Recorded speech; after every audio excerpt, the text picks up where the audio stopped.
Hello guys, welcome back to our channel. So in today's video, we will see one huge error that is related to the Spring application. So basically I was trying to create a project and when I ran my main function, I got this huge error.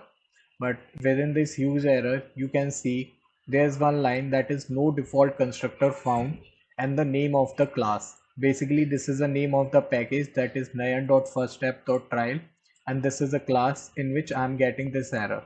So guys, when we jump to this class, here you can see that I already had two constructors.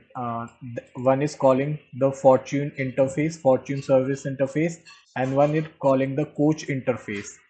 But guys, here you can see that I don't have any kind of default constructor. So whenever the bean is created, uh, after the creation of the bean, if you don't have any kind of constructor within your class, then the Java program will automatically create a default constructor for you and will run your program successfully. But if you have already got some constructors in your class which you are trying to get access with the help of this bean, then guys, you have to create a default constructor manually, otherwise you will get an error. So let's create a default constructor.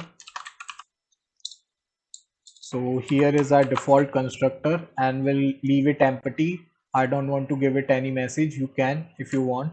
We'll save this and we'll again jump to our main function and we'll try to run it now. So guys, here you can see that I've got my program run successfully. Here are some warning messages or some requirements that I need. So here you can see that I got my output that in the baseball init method, baseball ball is available.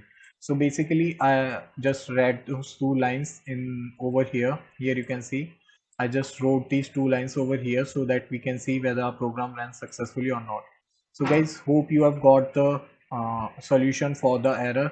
For any further error or doubts, you can contact us on Instagram. We'll drop the link in the description, or contact us on GitHub, or you can comment down in the comment section. Thank you.